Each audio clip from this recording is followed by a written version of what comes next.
Good Tuesday morning, everybody. I'm Jared Klein coming to you live from the NBC29 Digital Desk with your morning rush. We begin this morning with this story. Charlottesville City Council voting to defer two rezoning requests near UVA. One project is a 12-story building with 1,500 apartments for students. That would be at the corner of Stadium Road and Jefferson Park Avenue. The second is a 10-story student housing project on Ivy Road where Truist Bank now stands. Those who live in these neighborhoods say they're concerned about added traffic, but others, including the co-chair of Livable Seville, argue the buildings will free up other places for affordable housing. In Albemarle County, supervisors are considering giving incentives to build more affordable housing. Developers had their own suggestions Monday, and the county offered its own.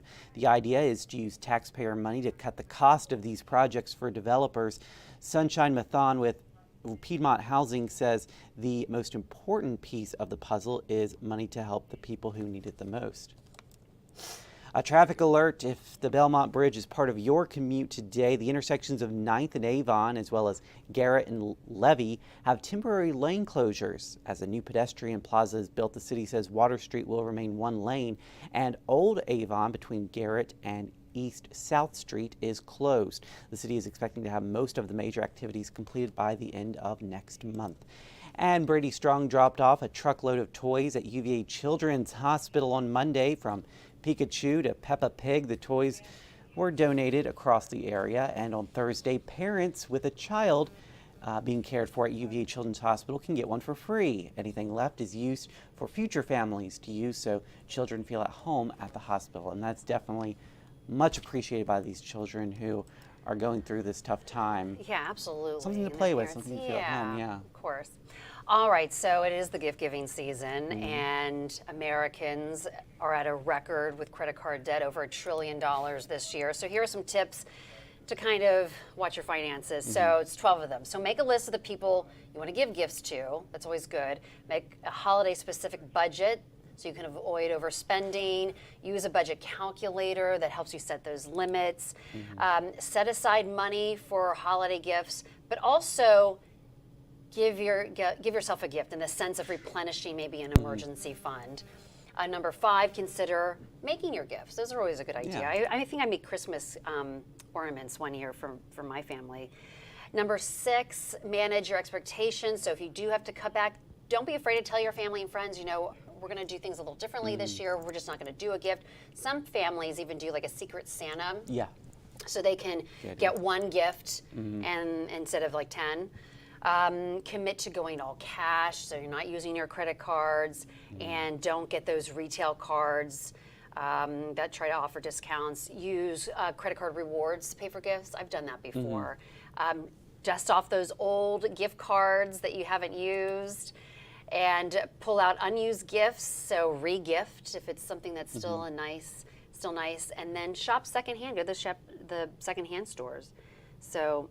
Yeah, that's a lot of great advice. I'm about halfway through Christmas shopping right now. I know you get started early. So I start early. When I say early, like July. Really early. Because then I can spread it all out over the months. And that's a good idea, yeah. If you have the foresight, because I'm a procrastinator. Yeah, I'm not going to do anything. I can plan to do something, but I'm not going to do it until the very last minute. It's not going to happen. It's okay. A lot of people are like that. Yeah. But yeah. Yeah, it's great advice. Okay. All right. So evidently, so there was this new study about pH levels, and researchers tested about 400 beverages, so from sports drinks, sodas, fruit punches, juices, that sort of thing. And a lot of them had a pH below 4, which is the threshold. And when you have a low pH, it causes the acidity ruins your enamel on your teeth. So, higher the pH, the better. I didn't really think about that. I didn't either. But so, you know, I've never really liked sparkling water. I feel like it's like an unnecessary addition to water. Right. So. But it's also like the Cokes and the soft drinks and the juices too. They have a low pH. Yeah. And that can really affect your enamel on your teeth. Coffee. Which is bad news. Yeah, for us. Stains the teeth too. But well, you don't drink as much coffee as I do, but still. I know. So, Something to think about when you're reaching for that Yeah. sparkling water. All right, now you're going to have to help me here. So, Riz has been crowned 2023's Word of the Year by Oxford University Press. I don't know why you're asking me to help you, because Do you know what that means? No. My kids say this. They were actually saying it the other day. I'm like, what does that mean? And they kind of couldn't really articulate. yeah. They're like, when you get attracted to someone, I'm like, I don't get it. Like, how do you even use it in a sentence? Yeah. Oh, she's got Riz. So the thought, though, is it's believed to stem from the word charisma. Mm-hmm. So I guess that's... They have Riz. Okay, I've heard it before, but I've never really, it's just one of those words that you hear all the time. I'm like, I don't even want to bother figuring out what it means. Yeah. But, I'm guess, not going to try to say it. Is it a real word then, since Oxford University? I wonder if it's in the dictionary. I don't know. It's just the word of the year. I don't know if it's in the Oxford, the dictionary. I guess we'll have to, because they usually add the, come up with like new words that they add every year. But Riz. Interesting. Now I finally know what that means when I hear somebody, when I hear a youngster talk, right. It's mention really it. charisma. Charisma. But it's Riz. There you go. So there you go. All right. Let's take a look at that 7-day forecast, see if it has a lot of Riz. I'm not using it right. No. Anyway. I don't know. No. No, I don't think so.